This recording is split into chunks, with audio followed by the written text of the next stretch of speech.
happy that I have three people to talk to who've given me some of their time today, busy students.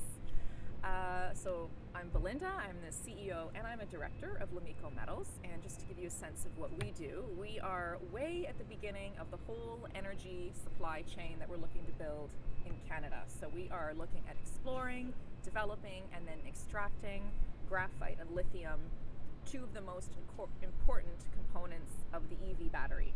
And we want to do that for the supply chain here in Canada.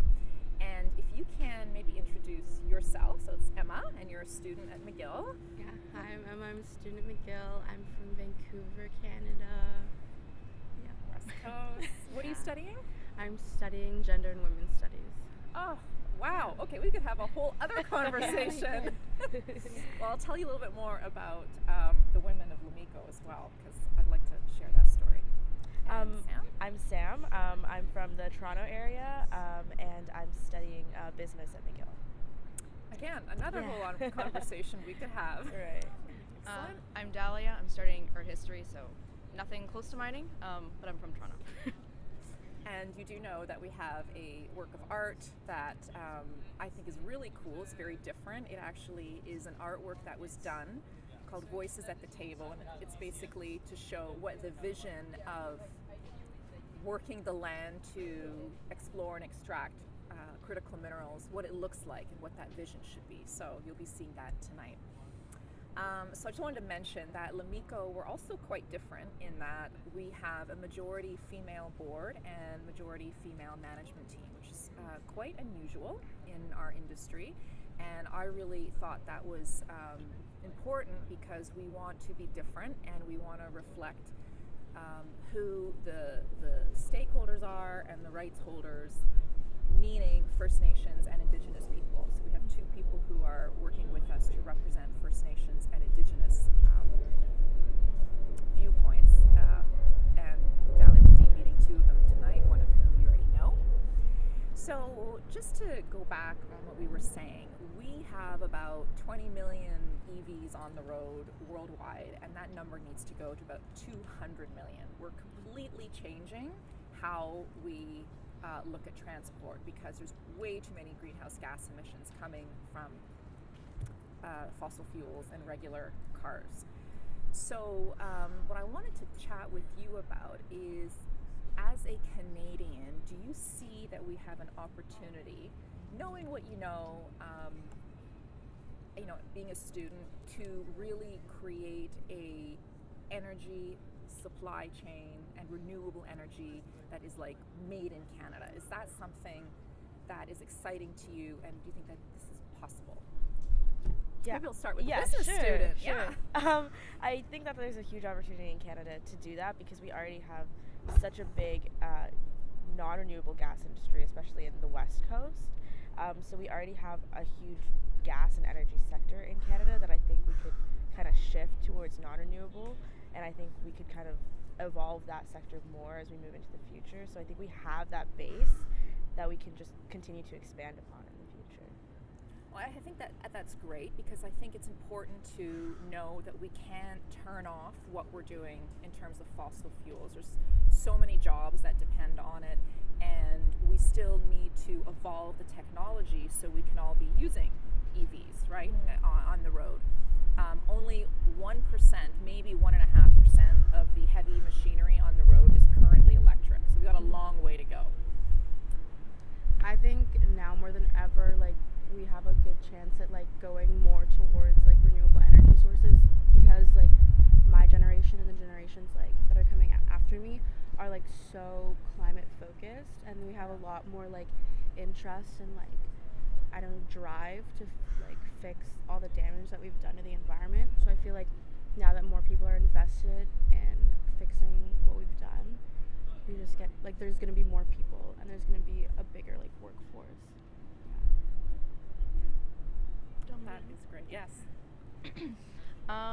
Similar to what Sam said, I think that we have a good base in Canada because we do have a really big mining industry, and it's something that contributes a lot to our economy. So you can't simply turn that off and then eliminate all of that and then shift your resources. You can't, it's not like a one or the other and then one following the next. It has to be like a slow and not slow, but a transition from one to the next, because you have to continue supporting the people that work for those companies, but at the same time it just has to become more, I think, people focused rather than money focused, because the money has to follow the business, of course, and the money has to be shifted from that, but with that comes the people that are being supported by those mines, the people that the mines are possibly disrupting, or the area where the mine is.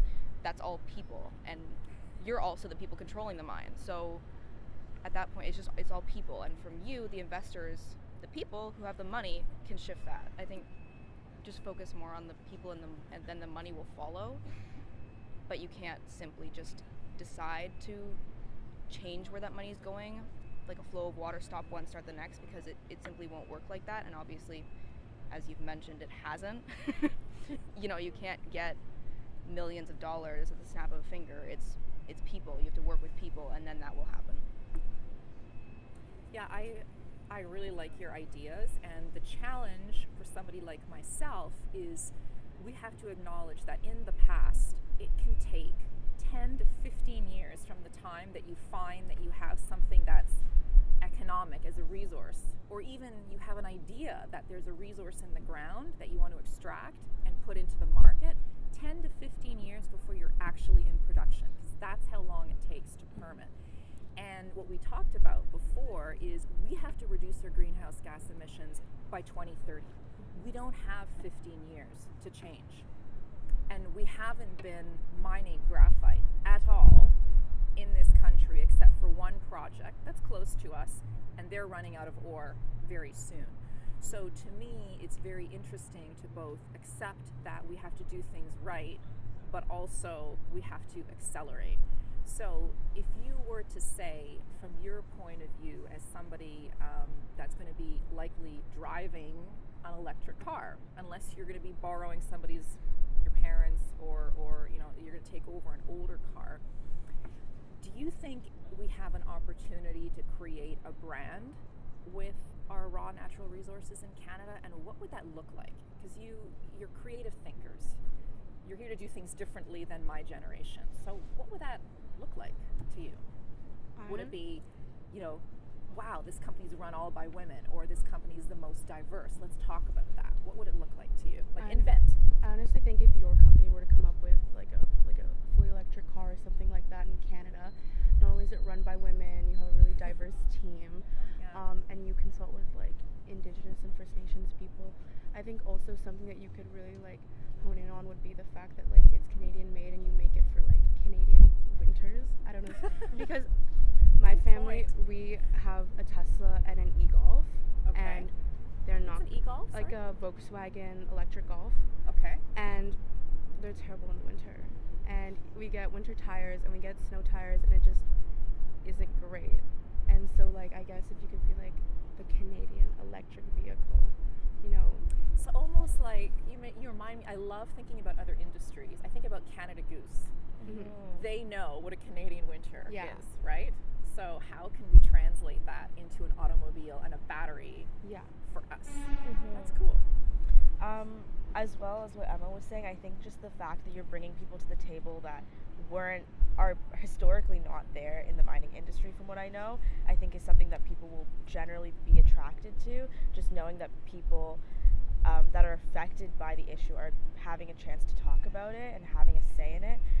But I think on the same kind of line as really emphasizing Canadian made for Canadians is also making it as accessible as possible, because I think the shift to electric vehicles is really important, but it's also almost an economic challenge for a lot of people, because they have to obtain like a new asset, right, a car, that they have to stop using their gas car and make an investment into an electronic car, which is a very important investment to make, but it's something that some families might struggle with. So I think just emphasizing that, it is an investment. You're not paying for gas every week anymore, especially with how much gas costs went up in the past few months. A lot of Canadians struggled with that. Right. Just really emphasizing that it's an investment for the future and making it accessible to, again, people that will be affected by the issue. Okay. and I think you're totally right. I think we're spending a lot of time talking to each other, as I said, in our business, and not enough time talking about people who are impacted by the decisions we're making. So the communities, First Nations, Indigenous, and the consumer, people like you that are going to have to shift from one type of asset to another. Any thoughts? Well, by the time we get to me, I'm like, you guys have covered everything. But I've always enjoyed hearing you talk about the way that the company is able to bring Indigenous people into the conversation, and I think that effort in and of itself help builds a brand, because this is not a good thing, but because you're the only company that really does that, it becomes a brand. So if more companies did it, maybe it wouldn't be that much of a brand, but the fact that the board is majority women, and you know, Lee and Anne, and how they're supporting it, Indigenous women, so that's, you know, intersectionality, double minority.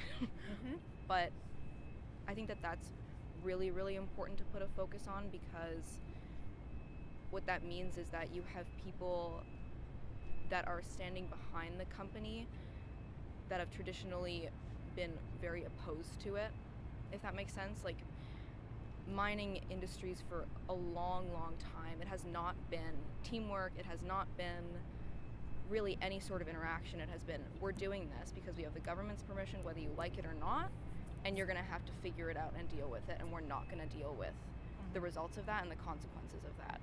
So I think that just making sure, as much as it's part of the brand, just making sure that that conversation continues to happen and doesn't stop, even as the project could reach, you know, a stable point where you're able to just put out ores and put out resources, and that's stable, you know, going to the refinery, whatever it's called, I forget, but Processing. Yeah. processor, there you go. And then transformation to battery grade. Yeah. But even as that project could reach that stable point, making sure that conversation still happens and is still a public conversation, not just, like you said, a private conversation within the company or within the community, or the community's government and the company, but making sure that that conversation stays public, because that will build public trust in the company, and it will also build a good relationship between the consumer, the communities being affected, and the company. Those are great comments, and I mean, a brand is really about trust, right? It doesn't exist, or it ceases to exist when that trust is broken, or it has to be rebuilt. So I think what you're saying is, let's continue the conversation regardless of what we do. And you're right, a permit is not conversation. It's a piece of paper. It's like a transaction, and we need to have a conversation, because it's hard. What we do is very hard.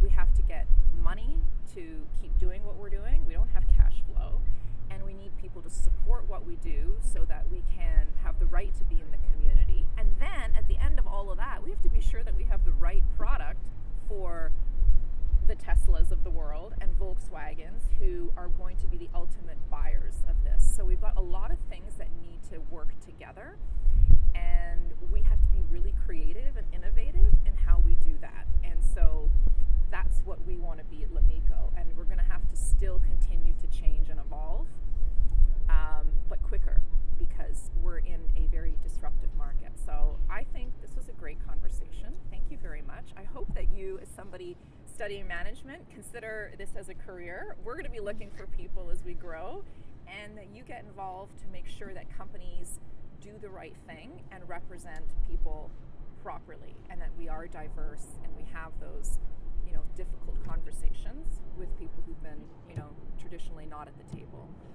And Dahlia, continue to bring that creative spirit and challenge me. I'll try. Thank you.